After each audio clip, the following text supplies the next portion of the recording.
Echo action going dark. Cut the line, Thorne. We're too heavy. They have a lock on us.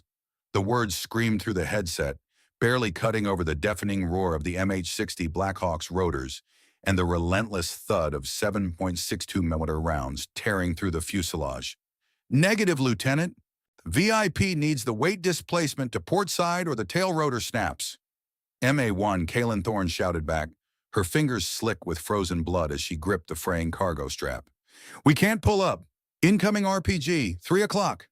The pilot's voice cracked with panic. Kaelen looked at the 9 Navy SEALs huddled around the terrified VIP.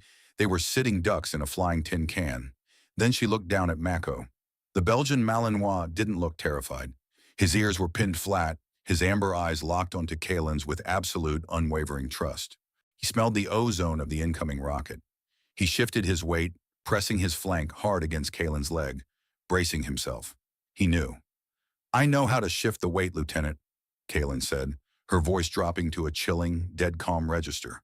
Thorne, what the hell are you doing? Step back from the ramp, Hayes ordered, lunging forward. Echo actual, going dark. She unclipped her safety tether. She didn't command Mako to jump. She didn't have to. The dog leaped into the whiteout abyss a microsecond before she did, leading the way into the void. Transmission breaks. Silence. 36 hours earlier, Pankisi Gorge. The wind howling through the Pankisi Gorge was less an act of nature and more a physical assault. Gravity seized them, violently yanking them into the freezing whiteout. Above her, the fiery streak of the RPG missed the tail rotor of the helicopter by mere inches, a direct result of the sudden loss of weight. The chopper banked hard, its engine screaming in protest as it vanished into the swirling snow clouds, carrying 9 stunned Tier 1 operators to safety. Kaelen didn't have time to process the sacrifice. She was falling at 120 miles per hour into hostile territory.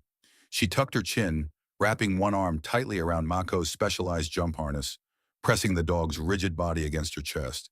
To a human, free-falling into a blizzard was terrifying. To a dog, it was an overwhelming sensory overload. Yet Mako didn't thrash. His powerful paws instinctively tucked inward to remain aerodynamic. His heart hammered rapidly against Kaelen's tactical vest, but his focus was entirely on her scent, grounding him in the chaos. At 2,000 feet, Kaelen's right hand gripped the ripcord. Pull. The tactical canopy deployed with a spine-snapping jolt. Kaelen gritted her teeth to keep from biting through her tongue. The sudden deceleration caused a sharp, tearing agony in her ribs. Shrapnel from the firefight inside the bird. The heavy harness dug mercilessly into the wound.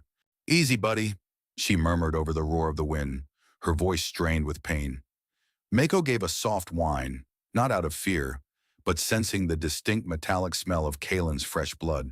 He squirmed slightly in the harness, trying to turn his head to lick her wound, his protective instincts overriding the parachute descent. I'm okay. Look down, she commanded softly. Below them, the jagged teeth of the Caucasus Mountains reached up through the snow. Through her ground panoramic night vision goggles, GPNVG-18, the world was a swirling mess of phosphor green. She spotted a steep, snow-covered incline, flanked by skeletal pine trees. She pulled the toggles hard, stalling the chute. They hit the slope brutally. The deep snow absorbed some of the impact, but the momentum sent them tumbling. Kaelen instantly twisted her body, using her Kevlar as a shield to protect the dog's fragile legs from the crushing weight of their roll. They crashed heavily against the trunk of a massive pine. The breath was violently knocked from Kaelen's lungs. For a long, agonizing moment, the only sound was the howling wind. Before Kaelen could even open her eyes, Mako was moving. The dog scrambled from the tangled parachute silk, shaking the snow from his dark coat. He didn't run. He immediately pressed his wet nose against Kaelen's cracked visor, his snout nudging her neck, frantically checking her vitals. He let out a low interrogative whine, licking the blood that trickled from her chin. I'm good, Mako, she gasped, unhooking the harness. But Mako's demeanor instantly changed. He stopped licking. His ears swiveled like radar dishes, snapping rigidly forward. The hair along his spine stood up. A deep, silent vibration rattled in his chest, a growl he suppressed from becoming audible. Kaelen froze. She dropped to a knee, peering through the green haze of her HK-4116's scope. Less than 400 meters below, the beams of high-powered flashlights swept through the blizzard. A patrol. She wasn't a SEAL, She was a handler with broken ribs, left behind enemy lines.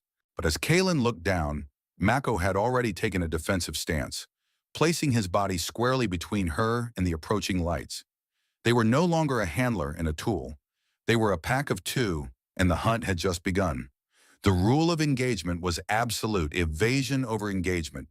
Kaelen Thorne knew a single gunshot would echo through the gorge, bringing the entire Separatist battalion down on them. She pressed her back against the frozen bark of the pine tree, her breathing shallow. Every inhalation was a jagged knife twisting in her ribcage. Her blood was soaking into her thermal base layer. Below her, 4 men with high-powered flashlights moved in a tactical column, tracking the parachute's descent. Kaelen reached down to place a calming hand on Mako's snout, a standard handler protocol to keep the dog quiet. But Mako wasn't looking at the men. The Malinois ignored Kaelen's hand. He turned his massive head upward, staring into the swirling, blinding whiteout of the sky. His ears pinned back tightly against his skull, and his nostrils flared wide, drinking in the freezing air. To Kaelen, the air smelled only of ice and pine. To Mako's highly evolved olfactory receptors, the blizzard carried a distinct, terrifying scent, the sharp, metallic tang of burning ozone emitted by high-voltage electric motors. Mako didn't wait for a command. He didn't bark or growl. Acting entirely on his protective instincts, the 70-pound dog suddenly grabbed the collar of Kaelen's tactical vest in his jaws. With a powerful, unexpected jerk of his neck, he physically ripped Kaelen away from the tree trunk and dragged her face first into a deep snowdrift. "Mako!" Kaelen gasped, the sudden movement tearing at her broken ribs. Before she could reprimand him, Mako threw his entire body weight directly on top of her head and shoulders, forcefully bearing her deeper into the powder. He used his front paws to furiously kick loose snow over his own dark coat, camouflaging them both. A split second later, a high-pitched mechanical whine pierced the wind. Through the thin layer of snow covering her face, Kaelen saw the faint green phosphor glow of her cracked GPNV G-18s illuminate a shape above them. Hovering barely 50 feet above the tree line was a commercial quadcopter equipped with a military-grade FLIR, forward-looking infrared module. Thermal drone. If they had remained standing against the tree, their body heat would have lit up the operator's screen like a flare. Buried under a foot of freezing snow, with Mako's thick double coat absorbing the thermal bloom, they were temporarily invisible. Kaelen lay perfectly still under the crushing weight of the dog, her mind reeling. Handlers taught dogs to detect explosives, but Mako had just independently analyzed an airborne threat, calculated the thermal risk, and forced his handler into cover without a single word spoken. He wasn't just following orders anymore. He was actively keeping her alive. The drone lingered for a torturous 2 minutes before the whine slowly faded up the mountain ridge. Mako cautiously lifted his head, shaking the snow from his ears. He looked down at Kaelen, giving her nose a quick, reassuring lick. Kaelen pushed up from the snowdrift, gasping for the thin air. She looked at the dog, a profound realization settling over her. "You smelled the motors," she whispered, her voice filled with awe. Mako didn't wag his tail. He turned his attention back to the slope. The 4-man patrol had bypassed them, moving in a straight line toward an abandoned Soviet-era mining facility to the east. The dog let out a soft, low rumble deep in his chest. He smelled something else in that direction. A trap. The fluorescent lights of the forward operating base briefing room buzzed with an irritating hum. The blood of the VIP they had just extracted was still smeared across Lieutenant David Hayes' combat shirt. "They are not KIA, Commander," Hayes said, his voice stripped of military deference. "I saw her canopy deploy. She hit the slope. Echo Actual and her dog are alive on that mountain." Commander Vance stared back from across the metal table. "Lieutenant, we have total SATCOM blackout in the Pankisi sector. It's 20 below zero up there. May 1 Thorne is a support handler, and her asset is a dog. They don't have the gear to last the night. I am not risking a Tier 1 QRF team for 2 unconfirmed casualties."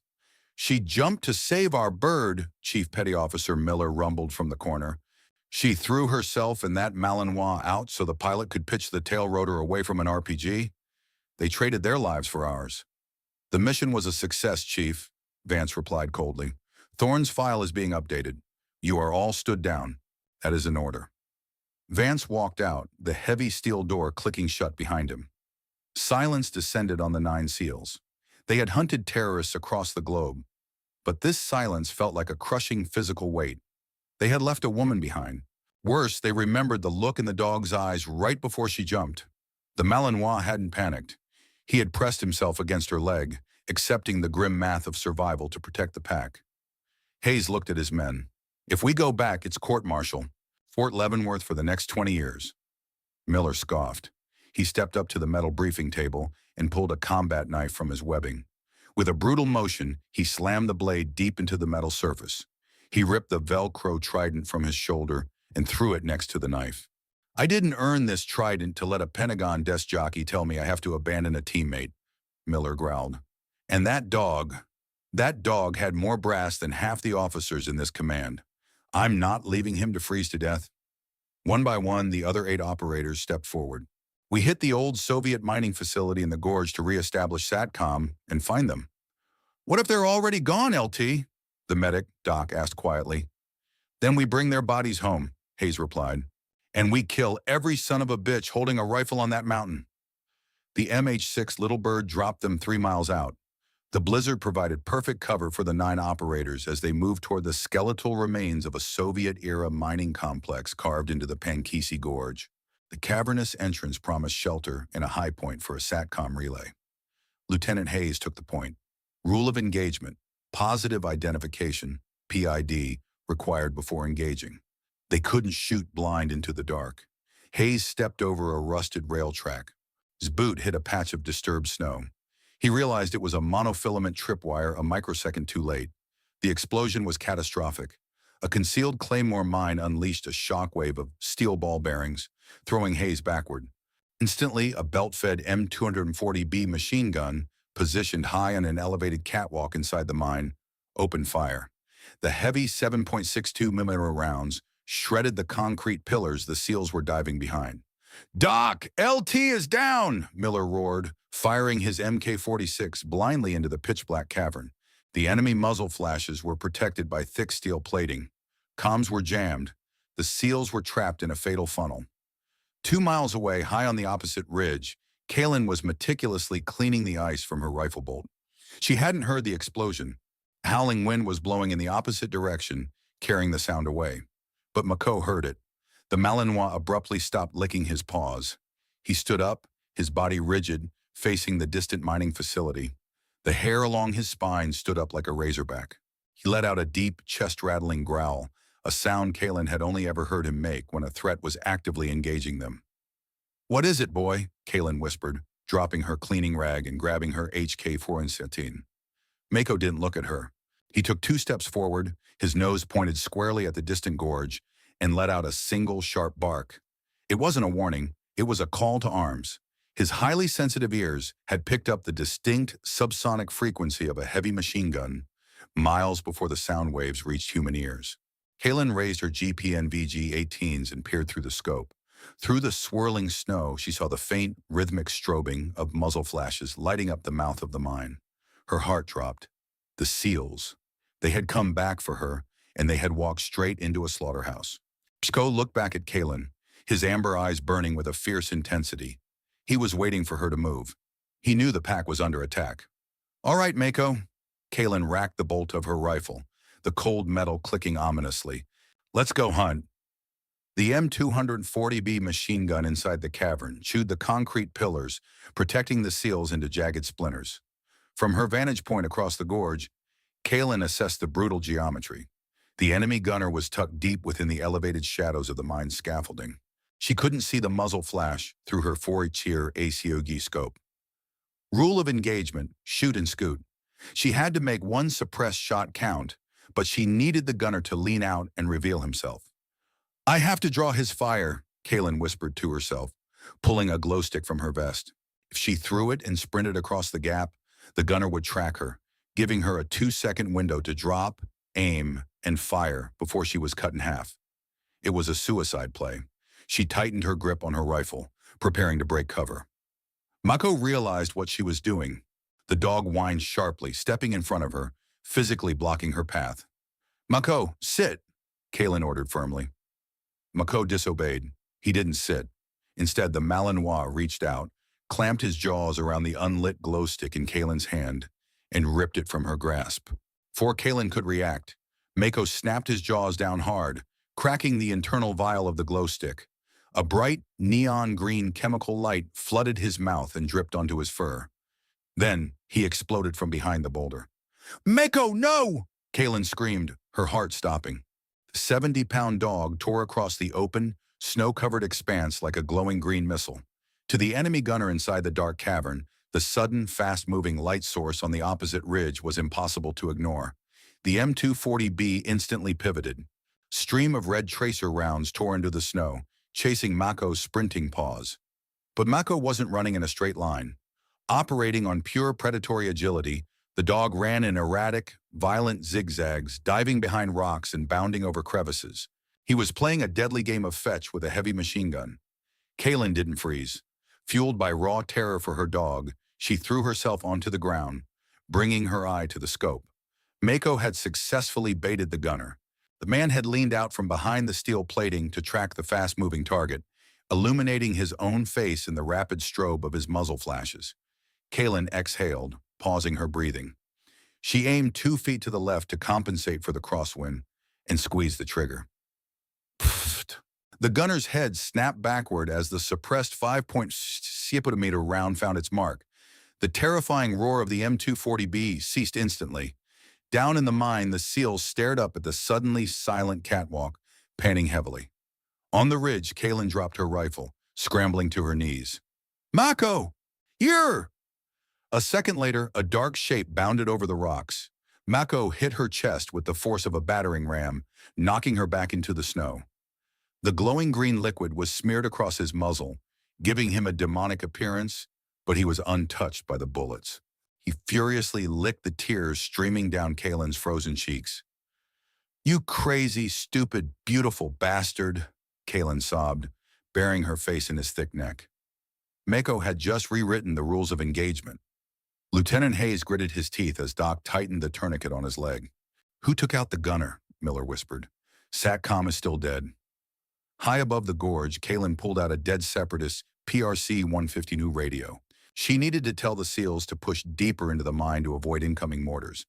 But speaking over the open frequency would allow the enemy to triangulate her exact position. She stared at the push-to-talk PTT button. There was a language the enemy wouldn't understand. In K9 handling, when absolute silence was required, handlers used electronic collars to send specific vibration patterns. 3 short, 1 long, 2 short meant move forward, threat eliminated. Kaelen looked at Mako. The dog was staring intently at the radio in her hand. She pressed the PTT button, sending bursts of static over the open frequency. Click, click, click. Pause. Click. Pause. Click, click. Down in the mine, the static crackled violently in Hayes' earpiece. Sparks frowned. "LT, someone is keying the mic." "Is that Morse?" "No," Hayes whispered, closing his eyes. Up on the ridge, a few feet from Kaelen, the radio on the dead separatist's chest hissed as the transmission echoed back over the local network. Click, click, click. Pause. Click. Pause. Click, click. Hearing the distinct rhythm from the dead man's radio, Mako's training overrode the chaos. The dog immediately broke his defensive stance, took 2 steps forward, and sat down squarely, his eyes locked on Kaelen, awaiting the next command. He recognized his own language. Kaelen's breath hitched. If Mako understood the static rhythm, Hayes would too. She remembered Hayes watching her train Mako in Coronado. Click, click. Sit, hold position. Kaelen keyed the mic again. Mako whined softly, confirming the command. Down in the mine, Hayes forced himself up on his good leg. "It's Echo Actual. She's using K9 collar commands. 3 short, 1 long, 2 short. She's telling us the catwalk is clear. We push into the mine, now." "Sir, that's a massive assumption based on radio static," Miller argued. "She's watching us," Hayes said, his voice filled with absolute conviction. "Her dog is watching us. We move on her signal." Kaelen dropped the radio back into the snow. The SEALs were moving, but down the valley she spotted the glow of a mortar team preparing to fire into the mine entrance. "Mako," Kaelen whispered, drawing her combat knife. The dog stood up, his amber eyes locking onto the distant fire. "Time to go to work." The heavy thump of a mortar tube being seated into its base plate echoed ominously through the freezing air. Kaelen slithered on her belly over the icy rocks. Below them, a depression in the terrain housed a six-man separatist mortar team. They had two 82mm tubes angled sharply upward, calculated to drop high-explosive rounds right into the mouth of the abandoned mine. Kaelen pulled her only block of C4 from her pouch, her fingers numb. She couldn't shoot six men simultaneously before one of them dropped a mortar shell down the tube. She needed a diversion. She looked at Mako. The Malinois was completely flattened against the snow, his belly pressed hard to the ground. His amber eyes were fixed on the men below. He didn't just smell the enemy, he smelled the unique, acrid scent of the high explosives they were handling. "Wait," Kaelen mouthed silently, preparing to arm the detonator. But Mako didn't wait. He understood the lethal geometry of the situation better than she realized. If the man holding the green metal teardrop dropped it into the tube, the pack in the cave would die. Before Kaelen could grab his harness, Mako vanished. He didn't run. He stalked. Moving with the terrifying silent grace of an apex predator, the 70-pound dog slithered through the snowdrifts, keeping his body profile impossibly low. He bypassed the guards with rifles, his predatory instincts correctly identifying the true threat, the spotter holding the live mortar shell. Down in the depression, the team leader raised the shell over the tube. 1, 2. Mako didn't bark. He launched himself from the shadows of a snowbank. She hurled the block of C4 directly into the center of the mortar tubes and dove face first into the snow, crushing the detonator switch. The C4 detonated, instantly igniting the stockpile of 82mm shells. A massive fireball erupted into the night sky, vaporizing the mortar team. Mako trotted out from the smoke, his snout covered in blood, unharmed. He looked at Kaelen, his tail giving a single, hard thump. He hadn't just created a diversion, he had executed a tactical takedown. The interior of the abandoned mine smelled of cordite and fresh blood. 9 Navy SEALs were hunkered down behind overturned rusted ore carts. Hayes was propped up against a wall, pale and sweating as Doc tied off his shredded leg. A shadow detached itself from the pitch-black entrance of the cavern. Miller swung his MK-46 around. "Identify!" "Echo actual." Kaelen's calm voice echoed off the damp walls. She stepped into the dim light, Mako trotting confidently at her side. Kaelen was covered in soot, but Mako looked like a creature born from the nightmare of the mountain. His dark fur was slick with the mortar spotter's blood, his eyes burning with an intense, territorial fire. "You came back," Hayes breathed, disbelief warring with pain on his face. "You came back first," Kaelen said, handing Doc her IFAK. "But you're sitting in a fatal funnel. The secondary explosions just painted a bullseye on this cave." "We hold the line here," Miller growled, his pride stung. "We set up a base of fire." Before Miller could finish his sentence, Mako's head snapped toward the dark depths of the mine shaft behind them. A separatist fighter, having sneaked through a ventilation tunnel, raised a silenced pistol aimed directly at Miller's broad back. The SEALs were highly trained, but human reaction time was no match for canine reflex. Mako didn't bark a warning. He exploded forward, clearing the distance in 2 massive bounds. He hit the separatist squarely in the chest before the man's finger could pull the trigger. The heavy pistol clattered against the rocks as Mako pinned the man to the cave floor, his teeth bared inches from the terrified fighter's face, a low, demonic growl vibrating in his chest. Miller slowly lowered his MK-46, staring at the dog standing over the neutralized threat. The massive chief petty officer swallowed hard. He looked at Kaelen, then down at Mako. The dog didn't look at Miller for approval. Mako looked at Kaelen, waiting for her command to either execute or release. "Stand down, Mako," Kaelen said softly. The dog stepped back, allowing Miller to zip-tie the prisoner. Kaelen turned her icy gaze on the SEALs. "I know exactly where the enemy is, and my dog knows exactly how they smell. There is an old ventilation shaft 2 miles deep into this mountain. Take the tunnels." Hayes locked eyes with her, then looked at the Malinois. He saw no fear, only cold, calculated logic. "Miller," Hayes grunted, "she has tactical control. You follow her lead. That is a direct order." Miller nodded tightly. No one argued with the handler, and absolutely no one argued with the dog. The transition from the howling blizzard to the absolute stillness of the mine shaft was jarring. The darkness was conquerable only through the phosphor-green glow of their night vision goggles. But a mile into the shaft, disaster struck. The caustic dust had short-circuited the battery packs on two of the seal's goggles. They were completely blind. "Hold!" Kaelen hissed. Strung between the rusted rails, barely visible even with NVGs, was a spiderweb of nearly transparent monofilament wire. Tripwires. Dozens of them attached to old Soviet POM Z2 bounding fragmentation mines. "I'm blind, MA1, one of the SEALs whispered, panic edging into his tone. "I can't see where to step." Kaelen looked down at Mako. The dog wasn't wearing night vision. To him, the tunnel was as black as the bottom of the ocean. But Mako's world wasn't built on photons. It was built on scent. "Mako," Kaelen said softly, unhooking his leash. "Search. Explosives." The command shifted something profound in the dog's mind. Mako's playful demeanor vanished. He lowered his head, his nose skimming a millimeter above the dirt. To Mako, the dark tunnel wasn't empty. It was a chaotic tapestry of smells. He sifted through the scent of iron oxide, rotting wood, and the sweat of the terrified men behind him. He isolated the target, the sharp, decaying chemical signature of TNT packed inside cast iron. Mako felt the immense pressure. He knew the heavy boots of the men behind him would follow exactly where he stepped. He moved with deliberate, terrifying precision, weaving his body between the invisible ribbons of scent that marked the tripwires. He would pause, inhale deeply, and carefully place a paw into a clean pocket of air, stepping into the safe zones. Kaelen followed his exact paw prints, and the massive Navy SEALs followed her. Mako's muscles trembled with the sheer mental exhaustion of the task. The air was thin, and the smell of the explosives was overpowering, but every time he hesitated, he felt Kaelen's calm presence directly behind him. He wasn't just working for a toy. He was guiding his pack through a minefield. It took them 45 minutes to cross 50 yards.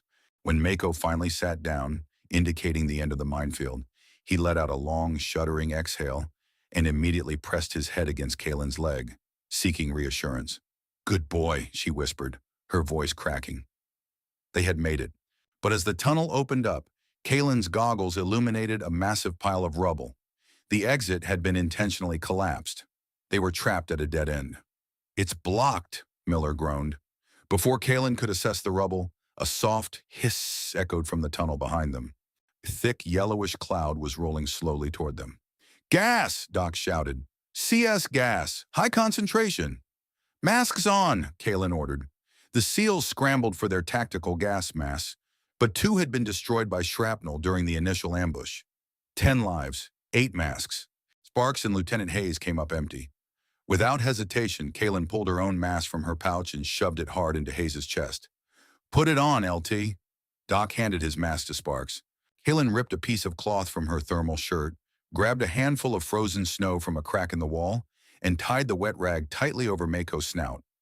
She did the same for herself. It wouldn't stop the gas, but it would buy them seconds. "Miller, breaching charges!" Kaelen coughed, her eyes already burning. She scrambled up the pile of rocks, her vision blurring. She jammed 3 blocks of C4 deep into a crevice near the top of the cave-in, shaping the clay to direct the explosive force outward. She tumbled back down, gasping for air. The gas was suffocating her. Mako was whimpering, pawing at his snout, his eyes watering profusely.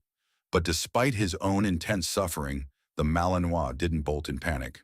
He crawled over the rocks and forcefully shoved his body under Kaelen's arm, burying his wet nose directly into her chest. He was trying to protect her face from the gas, using his own fur as a filter. Tears streamed down Kaelen's face, partly from the chemical burn, partly from the overwhelming devotion of the animal pressing against her. "Get down! Cover your ears!" Kaelen croaked. She hit the detonator. The explosion in the confined space was apocalyptic. The shockwave hit Kaelen like a physical punch, blowing out her eardrums. Dust, smoke, and tear gas violently mixed. But then she felt freezing, violent wind. The explosive charge had punched a jagged hole through the top of the rubble pile, breaking through to the outside. The vacuum created by the blizzard immediately sucked the tear gas out of the cavern. "Move!" Kaelen choked, grabbing Mako's harness. The dog scrambled up the rocks, his powerful back legs driving them both toward the blinding white light of the hole. They burst out of the claustrophobic nightmare, only to be instantly swallowed by the absolute fury of the Category 3 whiteout blizzard. The wind outside the mine was a living, screaming entity. The world had vanished, replaced by an endless, swirling curtain of white. The SEALs formed a tight human chain, holding on to each other's tactical vests to prevent wandering off the edge of the invisible mountain ridge. Kaelen took the point, a standard tactical compass glowing faintly in her hand. But the true navigator was Mako. The dog pushed forward through the thigh-deep snow, using the scent of the freezing wind to map the terrain. 10 minutes into the agonizing trek, Mako abruptly stopped. He didn't just stop walking. His entire body stiffened, and he aggressively shoved his hip against Kaelen's leg, nearly knocking her over. He turned his head not forward, but backward, staring into the blinding whiteout they had just walked through. Mako's upper lip curled, exposing his fangs, but he remained dead silent. "Contacts," Kaelen hissed into the roaring wind, grabbing Hayes' shoulder. "Mako smells them. They're tracking our trench in the snow." "We can't fight in this," Hayes coughed, leaning heavily on Doc. "We'll shoot each other." Kaelen looked at her compass.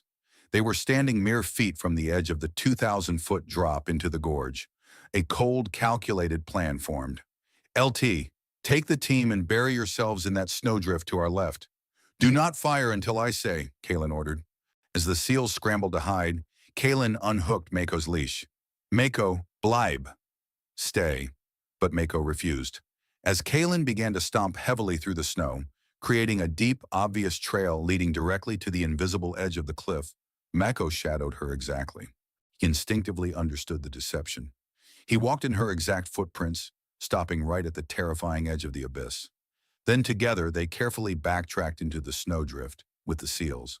2 minutes later, the shadowy outlines of a dozen separatist fighters emerged from the whiteout, rushing forward along the deep footprints. The leader of the group, assuming the Americans were just ahead, sprinted forward. He stepped onto the snow cornice. The unsupported ice gave way with a sickening crack. The leader and the two men behind him vanished instantly into the white abyss.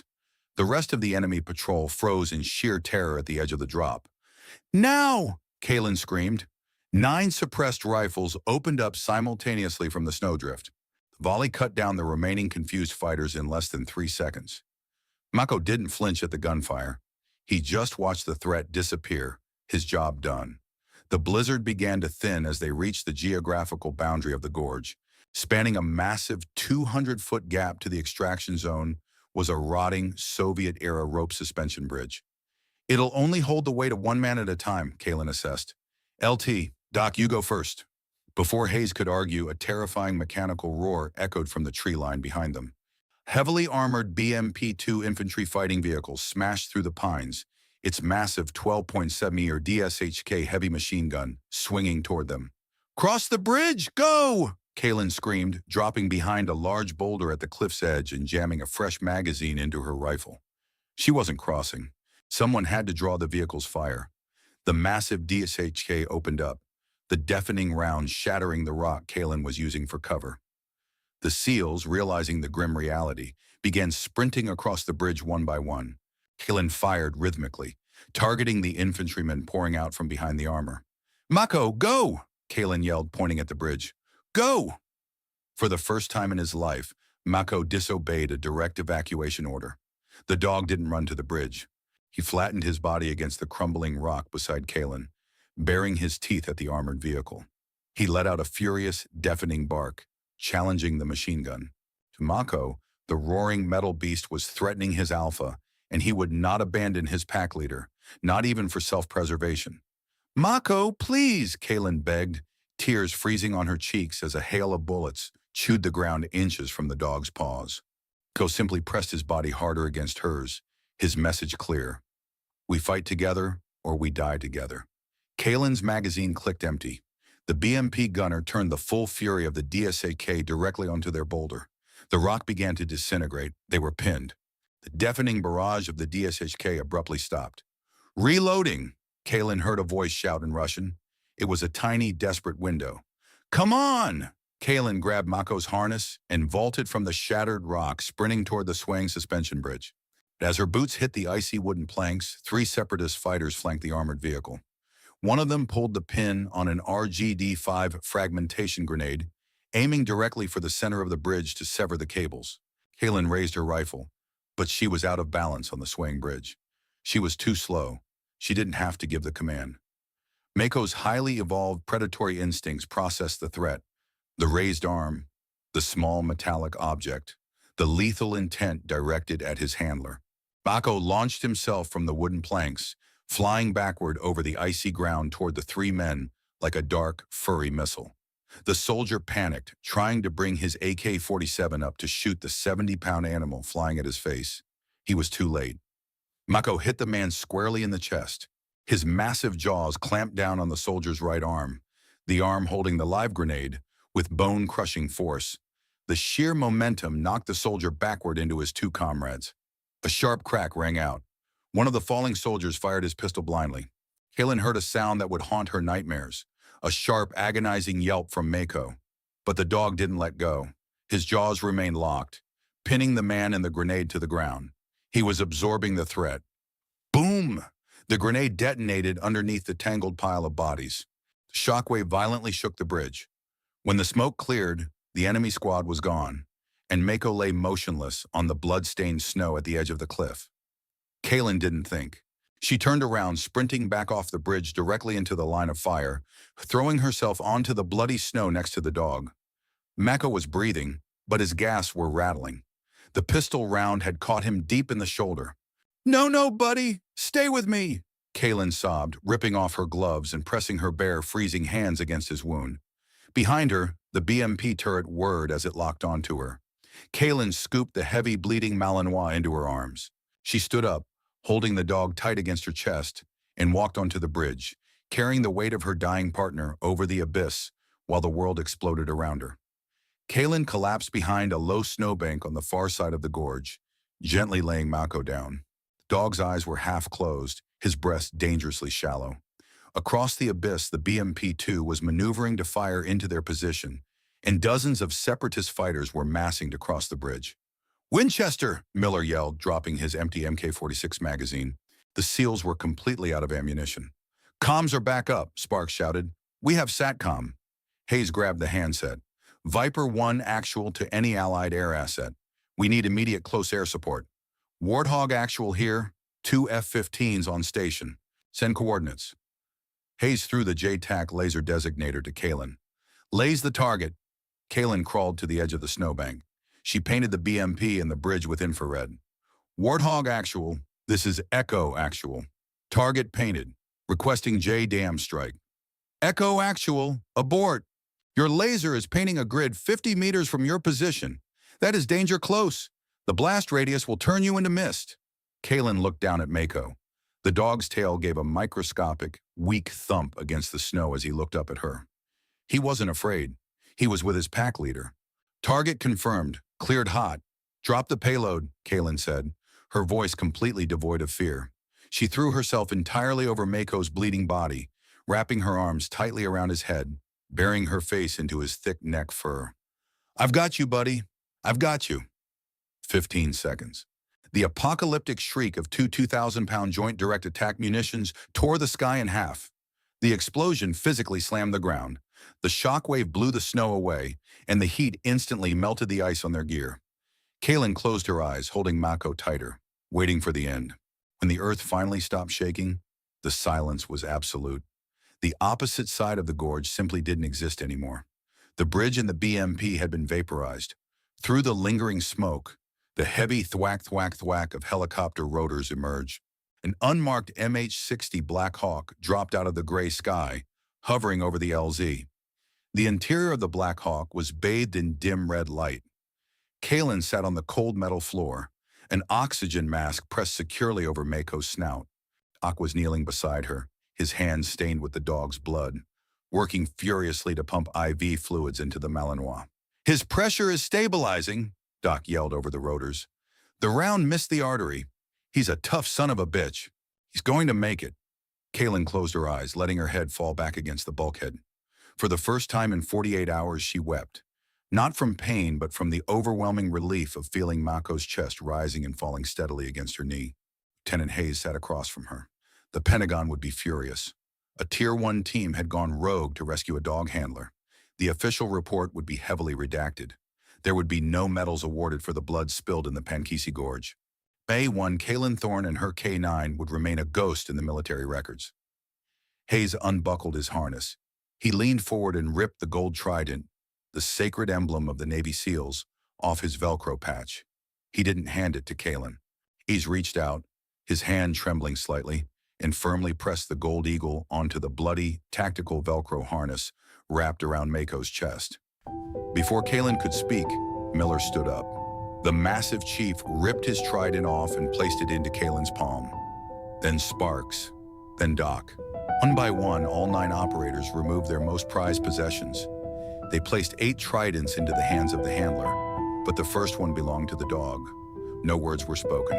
None were needed. The 9 most lethal men on the planet sat in silence, acknowledging that the truest warrior among them was currently breathing through a veterinary oxygen mask. Mako opened his amber eyes slightly. He looked at Kaelen, then at Hayes. His tail gave a weak single thump against the metal floor. It was a war dog, and he had brought his pack home.